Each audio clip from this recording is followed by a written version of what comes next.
এটা হলো গমের খুদ।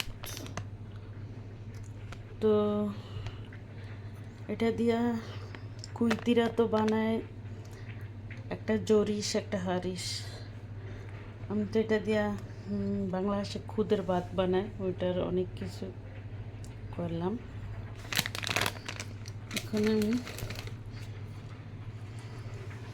এখানে 2 টেবিল চামচ আমি ধুয়ে নিছি, কারণ আমি এটা একটু ধুয়ে নিছি।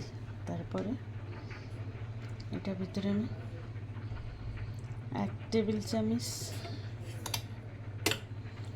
দুধ দিলাম, আর আমি এটাতে মিষ্টি একদম কম দেব।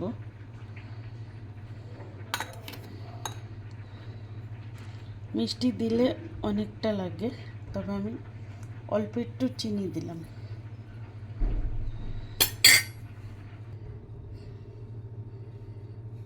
এটার ভিতরে আমি একটু অল্প করে খাওয়ার সোডা দিলাম। ছোট্ট একটা ডিম, এটা দেশি মুরগির ডিমটা ফাটিয়ে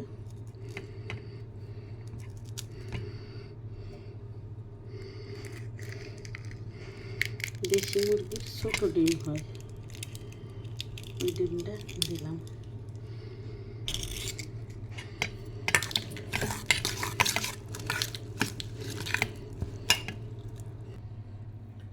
আমি এটা বাটারটা গলে নিছি, ঢেলে দিলাম।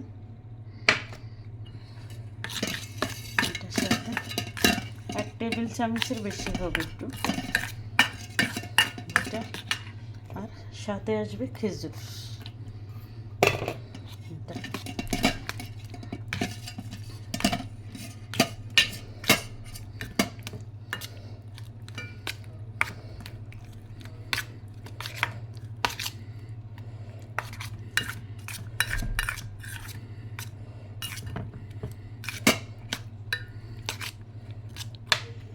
খেজুরটা ইচ্ছা করলে আধা বাটি ডালিয়া দিয়া খেজুরটা দিয়া আবার বাটি ভরে দেওয়া যেত, কিন্তু দিয়ে দিছি একসাথে। আমি এইভাবেই সব জায়গায় থাকুক, এই জন্য এই বাটিতেই আমি দেব।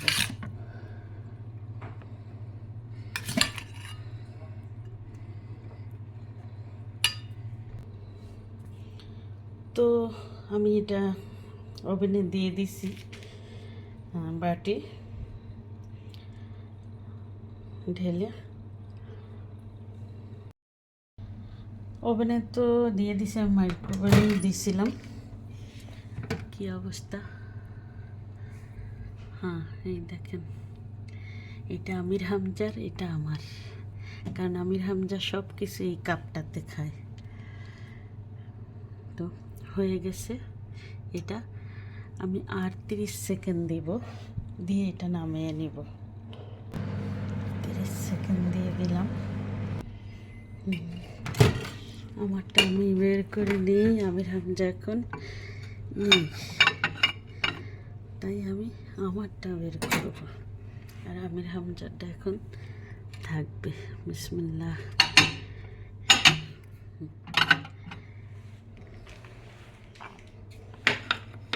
আপনি এটারে কালার করতে চাইলে অনেক সুন্দর কালার করতে পারবেন।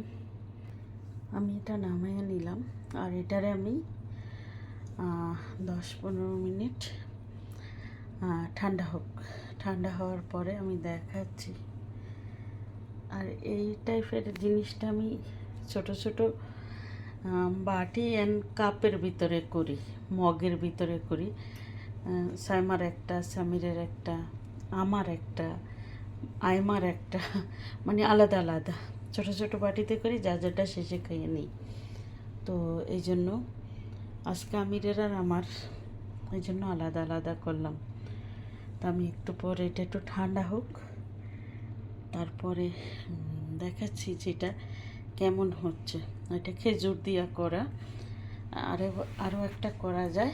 খেজুরটারে ব্লেন্ডার করে তারপর এটার সাথে দেওয়া যায়, কিন্তু খেজুরটা আস্তে আস্তে দিয়েও করছি, বিচিটা ফেলে দিয়া, তো ওইটা আরও বেশি ভাল লাগে আমাদের কাছে। আপনারা যদি করেন, সুজিটারে আগে কমসে কম আধা ঘন্টা ভিজিয়ে রাখবেন। আর হয়েছে গিয়া, আমি এটা গমের সুজি, তাই এটা আমার ভিজাইতে হয় নাই, আমি এটা শুধু ধুয়ে নিছি, জাস্ট ধুয়েই সাথে সাথে বানাইছি।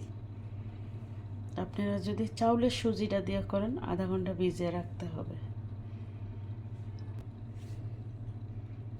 ক্যামেরাটা তো ধরার কেউ নাই। আমি বলতে নিছিলাম যেটার কালারটা ফিরে আসবে, মানে খেজুরের থেকে কালার বের হয়ে এটা সুন্দর একটা কালার হবে। তো এটা পিছনের সাইডটা, আমি উপরের সাইডটার থেকে বাদাম দেওয়া ছিল, তো দেখেন পিছনের সাইডটা ঠিকই খেজুরের কালার বের হয়ে সুন্দর কালার হয়েছে। আর এটা কেমন হয়েছে আমি চাকু দিয়ে কাটিয়েও দেখাইতে পারতাম, তো আমি কাটলাম এটা দিয়া। এই যে দেখেন ভিতরে খেজুর আছে, আর কালার ভিতরে খুব সুন্দর হয়েছে, আর খেজুরটা গুড়ের মতো লাগতেছে, খুব টেস্ট এই জিনিসটা। আপনারা বাচ্চাদেরকে বিশেষ তৈরি করে এটা দিতে পারেন, যে খাওয়ার জন্য, সন্ধ্যার নাস্তার জন্য এটা অনেক বেস্ট হয়। এই যে ভিতরে খেজুরগুলা ঠিক গুড়ের মতো লাগতেছে, তাই আমি এটাতে চিনি দেই না, বিশেষ আমার পিসটাতে আমি চিনি দেই না, মিষ্টি বেশি হবে বলে, আমি মিষ্টি বেশি পছন্দ করি না, এই জন্য। তো আর এটা মিষ্টি 100%, খেজুর অনেক মিষ্টি কুয়েতের, তো এইভাবে বাচ্চাদের জন্য বানাইতে পারেন, কোনো মেহমান আসলেও এটা তৈরি করে দিতে পারেন। তো আল্লাহ হাফেজ। ছোট্ট একটা ভিডিও, যে যেখান থেকেই দেখছেন, বিসমিল্লাহ। আমি এক পিস খেয়ে নিলাম।